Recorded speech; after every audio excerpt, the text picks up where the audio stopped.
Hi, Julie. Welcome. I'm so excited for our conversation today. Welcome to our live viewers, and for those of you who will be watching this on replay later, we're really excited to have you joining us. I'm Shake Salikian. I am a consultant in the nonprofit and leadership and management space. And I have enjoyed having these monthly conversations with different participants and different leaders and individuals across a whole host of industries to help you navigate your career and think about work-life balance, leadership, and all sorts of topics related to that. Today, I'm thrilled to welcome Dr. Julie to our conversation, to this conversation about cultivating meaningful mentorship relationships. Before we jump into the topic today, again, I'd like to welcome everybody who's joining us live and invite you to pop in the chat. Whichever chat you're in, whether you're on Facebook, YouTube, or LinkedIn, and let us know where you're joining us from, whether it's your living room or your backyard or you're in Omaha, Nebraska, or New York City, or somewhere else in the world. We'd love to know where folks are joining from. I do want to let you know that we are streaming this on Restream, and that sometimes there is a bit of a delay between 20 and 30 seconds. So if we don't see your comment or questions right away, we will get to them, I promise. And if we by chance don't get to them live, we will get to them in the comments section, and we will be monitoring those. For those of you who can't join live, if you have comments or ideas and suggestions, please put them in the comments in the chat, and we will monitor those and respond to them as well. So with that, I am really, really excited to welcome Dr. Julie Huang to today's conversation. And you and I have talked about this topic, the importance of mentorship and being a mentor, being a mentee. So I'm looking forward to diving a lot deeper into tips and strategies for cultivating meaningful relationships, ones that are mutually beneficial for both the mentor and the mentee, because there's a lot to be learned on both sides. Before we jump into that, I just wanted to say, can you say a few words about why this topic is important to you and why you talk about it in the world? Yeah, thank you so much, Shake, for inviting me to have this conversation with you today. As you know, this is a topic that is near and dear to my heart, and it is because of my own personal journey to becoming a scientist. I grew up in a low-income community, daughter of Chinese immigrants, and was the first in my family to go to college. And that was a huge endeavor and in a lot of ways a big obstacle, because I didn't really know what that journey would look like and how to actually navigate that path. And so it really was due to just incredibly supportive teachers who also were mentors that gave me not only a blueprint to think about how to navigate that path, but really that encouragement to go for opportunities that I didn't think I could actually attain myself. And so, having gone through that that really critical period, especially early on in my life, having these mentors, I saw the power of being able to seek out these relationships, cultivate them. And now I love being able to give back as a mentor myself, especially to those who are first in their families to go to college, for those who are underrepresented in STEM, like women and people of color. And, over the years, I've continued to also have amazing mentors that have helped me make these very critical pivots in my career. And so now that I've had some experience, I love being able to share my learnings with others so that they can actually have, a meaningful career path that's charted in an authentic way, and often it is through the guidance and support and encouragement of mentors. And so I truly believe in the power of having these critical and meaningful relationships with those who have kind of charted their path in a way that makes sense for them, and now are looking to also give back to help those coming from earlier stages of career to navigate their own paths too.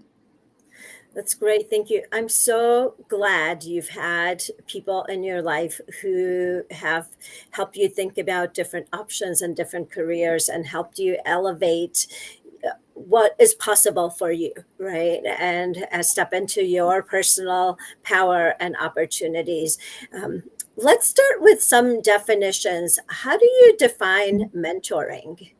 Right. So I think, yeah, we talk a lot about mentoring, especially now compared to when I was growing up. That wasn't even the term that I truly knew about. But as I see it, mentors are those who have had a series of lived experiences, a career journey that is similar perhaps to a path that you're considering, and therefore can have the experience and knowledge to impart onto you as a way to suggest a potential path for yourself as you are figuring out your own way.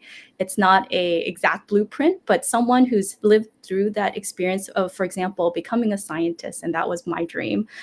That helped me to think about what are the opportunities and options that I can consider as I make, certain choices to pursue that path. So a mentor to me is someone that has had experiences that are similar to what you're hoping to embark on, and therefore can give you that guidance in charting that path for yourself. Um, I think we hear a lot about nowadays too things like coaching and sponsorship, and those all have kind of different nuances to what they mean in terms of guidance. And I like to think sometimes one person can actually be all three. Depending on whether they have had the experiences that you're looking for, and that would be a mentor. A coach, I think, is someone who is able to ask you questions in a way that makes you think about something in a different perspective. They may not have had that experience that you're trying to be. So for example, someone who's not a scientist but is asking the right questions for me to think about as I pursue a career in science, I would consider them a coach. And then a sponsor is someone I would say is someone who has the influence and power to be able to open up new opportunities for you to actually say your name in front of a room where you're not in there, and give those potentially new opportunities that have the power to shift your career development. And mentors could serve that way. And I've had people who both I consider both mentors and sponsors at the same time. And coaches have also come into my life, but mentorship has really been the key piece that started it all for me. And that's where I think broadly people can find those mentors, especially as they're looking for ways to navigate a specific career path. Thanks. I appreciate you taking the time to call out the different types of relationships that we can have in our personal and professional lives in order to dream our dreams and make them real in our lives. And the Venn diagram that exists between coaching, sponsorship, and mentorship, right? I did want to mention, I think in a lot of cases, we think of mentoring as a seasoned person and a more junior person, but there are a few different types of mentorships and mentoring relationships that have come about. And a great couple of great friends of mine do research on the academic side on mentorship programs and advise companies on mentorship. And they've talked about the traditional mentoring model, which is a seasoned individual with a more junior individual and supporting each other. But there's also a lot of value to peer mentorships, right? And you earlier mentioned somebody who's walked in that path. It could be someone who's walking in a similar path in parallel to you, and that opportunity to connect in real time as you're walking that path and help each other through experiences, because each of us might have unique opportunities and experiences. And then reverse mentoring, I think, is a newish concept too, right? Where it is maybe leaning in with a more junior individual who might be, I think this comes up a lot in tech aspects of it, who might be a tech native and is able to help a more seasoned individual who didn't grow up with all of the tech tools Mhm. think about how they can be implemented in a corporate setting. So I think it's important to say that there are a few different types of mentoring relationships. Anything else you wanted to add to those different mentoring types before we dive a little bit deeper about some of Mhm. the strategies? Yes, thank you, Shaki, for highlighting the fact that there are these different types of mentorship relationships. I think you're absolutely right, and in particular, as I think about the type of mentoring I had, as you were going through these different types, the peer mentorship actually stands out a lot. Often we are thinking of the traditional method of like finding someone who's more senior, who's walked that path already. But the peer mentorship has been actually from the very beginning really critical too, because there's nothing like someone who's actually kind of going through it along with you in that similar in similar circumstances or in a similar journey stage of their journey. For example, finding a role, a new job in a particular industry, having someone who's actually more of a peer can give you like very practical tips to think about how do you make those choices, that you're facing.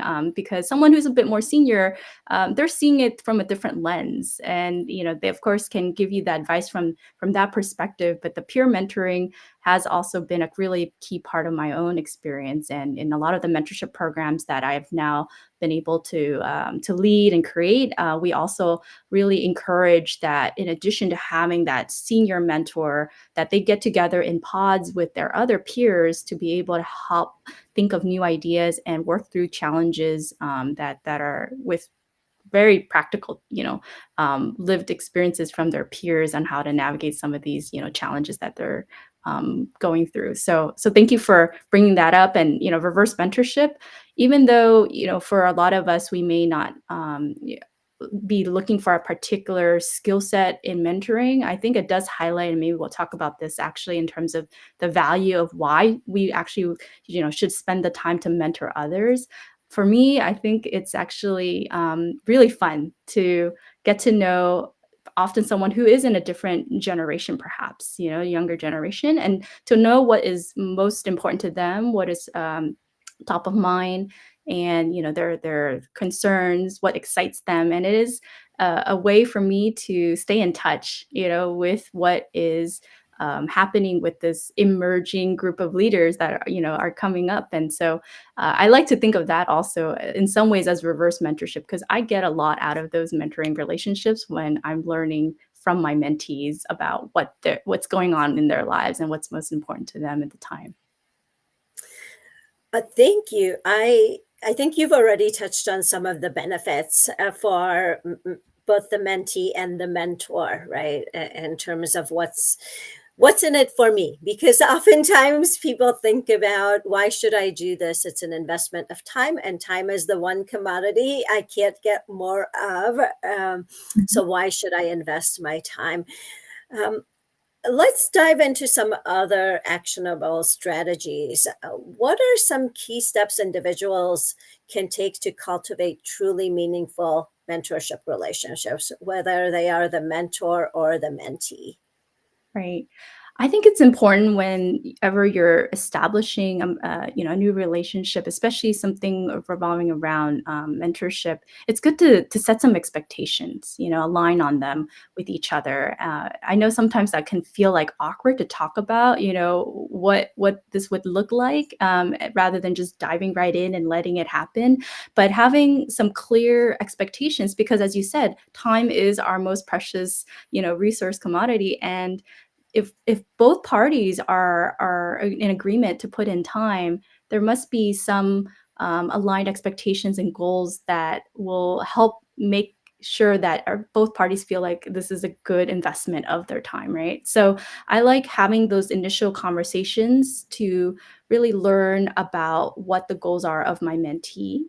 And I also share with them why I choose to spend this time, especially with them and this particular person, to explain why I'm taking this time, and why I want to be able to help them with whatever they're going through. And that already kind of establishes a connection that starts building that trust with one another, because you all of a sudden know why the other person is even invested in in the relationship. And then talking about practical things is really important. What is the best way to communicate? I remember one of my first mentees, from my former high school. She of course was younger than me, and the younger generation, and I had no idea that high school students really don't check emails. And I had been sending emails to her, trying to connect after we were matched, and I was getting no responses after a few months. And of course I started thinking, like, is she interested? Like, what is this? Is maybe not something that's going to work out. And then at one point, I was able to get a hold of her cell number, and I ended up texting her, and immediately she wrote back to me, and Oh, wow. we had a conversation about that. I didn't use that to say, well, you're not being responsible, not answering my email. This is not setting a good impression. It was a teaching moment. And it was also something good for me to also realize, like, figuring out the best mode of communication is key. And, so it was me learning that, uh, email, while that's my like main mode of communication, may not be the best for everyone. And I'm glad that I was able to text her. And then we had, again, that conversation of how email etiquette, would be important when she gets into college and the professional world, and how to, respond in a timely manner. And then I got to understand a bit about her situation, that she doesn't actually access her email very easily. And, there are things like that where all of a sudden we can have that learning and teaching moment. So, expectations of like that, and how often do you meet, those are things that just kind of set the stage for a more successful relationship, because then people are not disappointed, when something is not happening. And I think that's a good first way to kick off whenever you have a new mentor, to just talk about those things. And the mentor would actually really appreciate when the mentee is proactive and being able to share why they're actually, requesting for the mentor's time, and what they're, hoping to get out of the relationship.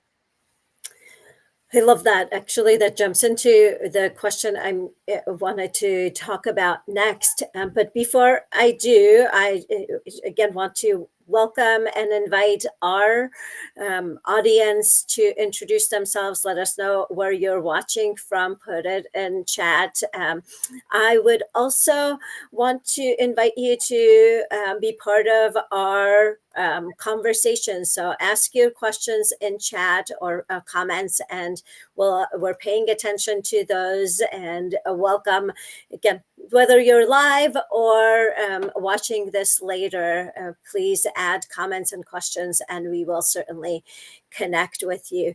Julie, you mentioned the being proactive and really letting the person know. If you're a mentee, let's say I'm a mentee and I would love for you to be my mentor.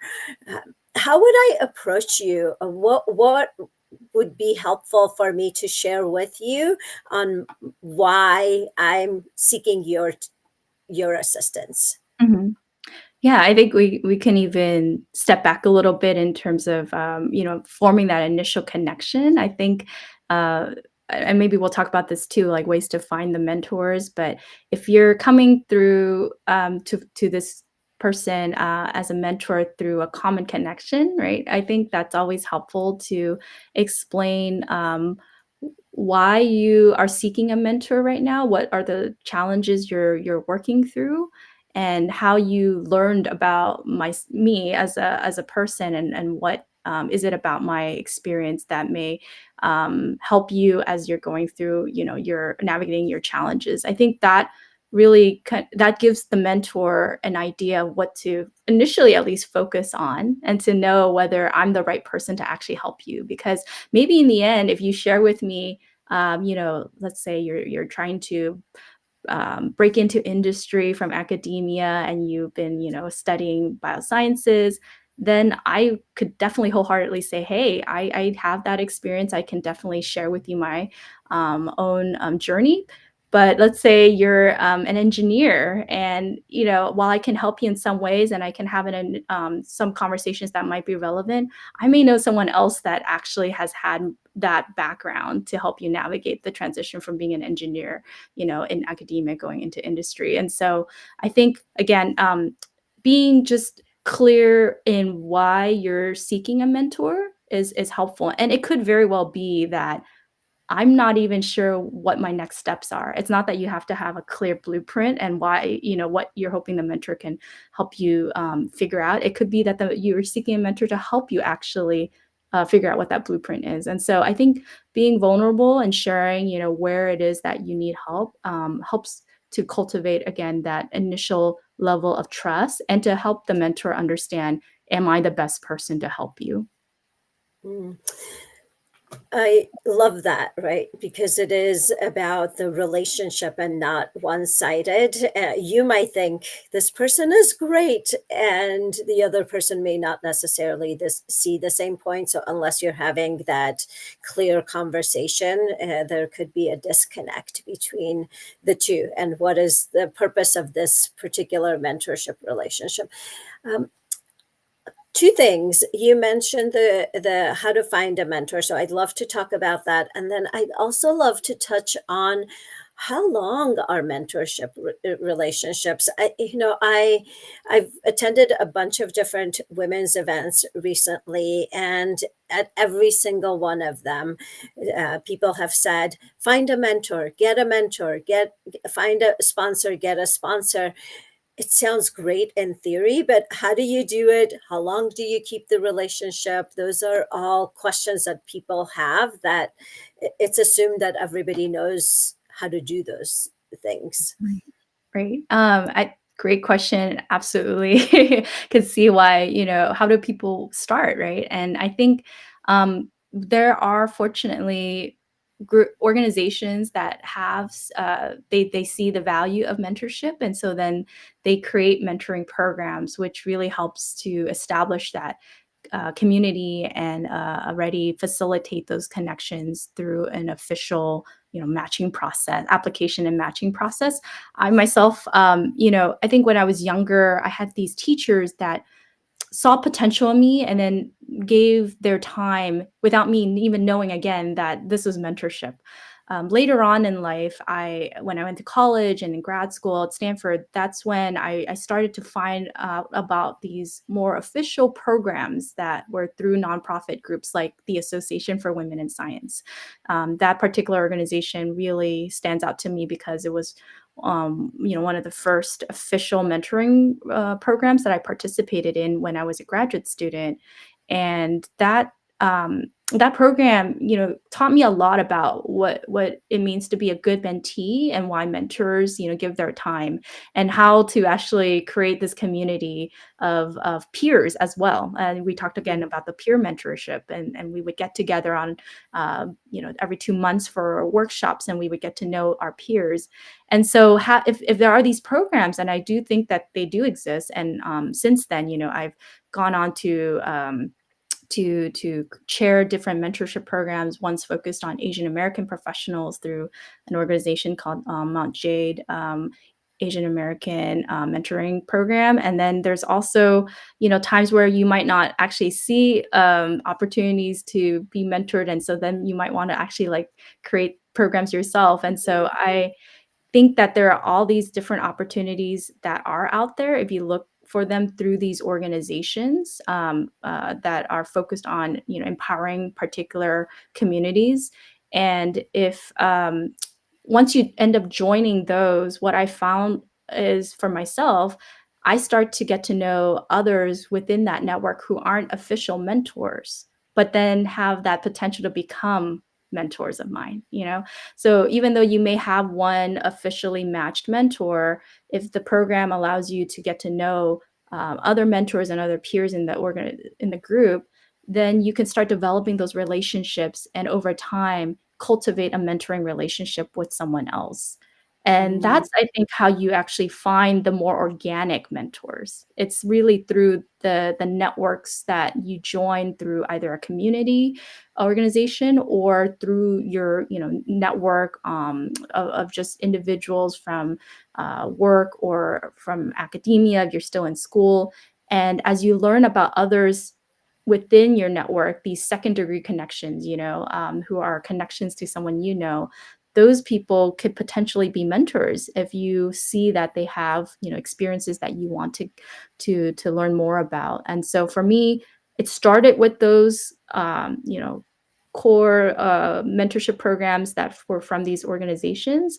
But as I started to grow my network by being part of these organizations, I started to be able to build out organic mentoring relationships by getting to know someone and their journey. And then over time, letting them know what I was working through again and why I felt like they could be a good mentor for me. And then we would start to meet and work through something. And one of the things you asked about is, well, how long are these mentoring yeah. relationships, right? They really could vary.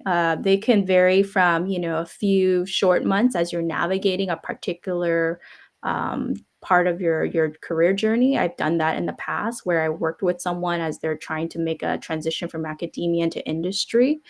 Okay. And then there could be ones that really span a long time, post, programs usually have a set timeline, but oftentimes if you have a good dynamic with your mentor and you both see the value of staying in touch, I still consider them a mentor, even though we may not have the official cadence. That takes extra work in terms of keeping up and staying in touch with one another, but I still very much consider them my mentor. And it may be that I don't contact them for a few months, maybe even like half a year, with like something more deep in terms of what we want to talk about. But then I know that I can come back to them as a mentor, when something comes up and I really feel like they have that capacity to help me think through. So it's Yeah. really up That's to great. the mentoring pair, Yeah. how long. Yeah. And I think it's so interesting when we think about the relationship, right? It doesn't have to be on a daily basis, you're touching base with each other. It's not, the mentor doesn't end up being your best friend, right? There's somebody who are there.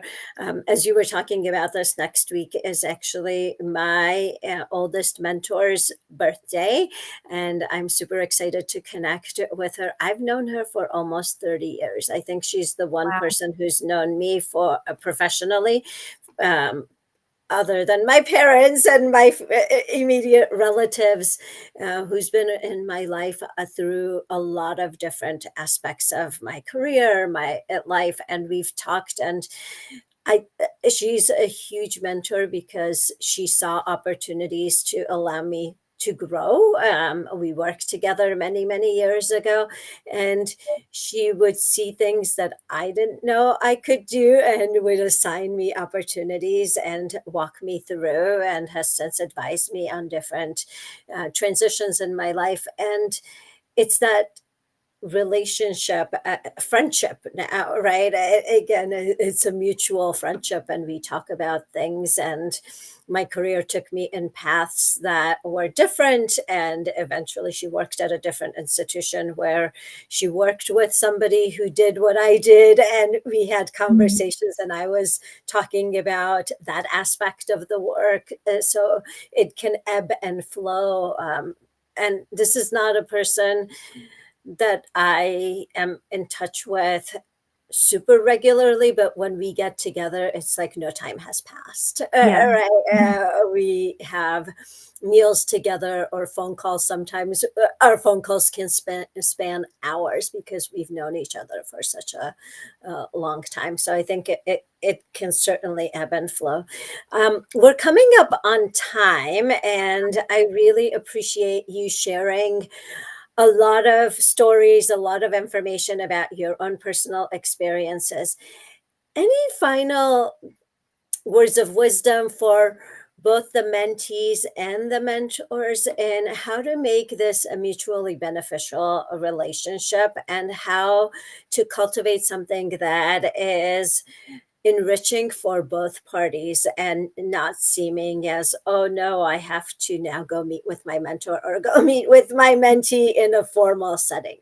Right, right. I would say, you know, and I love that story you just shared, you know, about your longtime mentor. It really can have that potential to become a friendship, you know, if you get to that level of trust and connection. And I think for me, when I think about mentoring relationships, just for both mentees and mentors, you know, keeping that sense of curiosity, right, and just seeing this as a relationship to grow your perspective, to grow what you think is possible for both parties, is a really great way to keep that dynamic lively and to be able to stay engaged, to ask questions. That curiosity of wanting to understand a mentor's journey, the curiosity of wanting to see how a young emerging leader's like path is going to unfold. I think that gives me a lot of, you know, joy and satisfaction as I work with my mentees, and I hope that that also gives my mentors, you know, joy and satisfaction as they work with me. So I really think that as people think about, you know, seeking and cultivating these mentoring relationships, it is about that human connection and staying curious about one another, just like other relationships. I think is really a very you know, valuable part of that relationship to make it successful. So I hope everyone, you know, in thinking about that, is, you know, able to think of how to find a mentor and start having the conversation just from that place of curiosity, and from there, you know, a lot of really amazing things can bloom from that. That's beautiful. Thank you so much for sharing.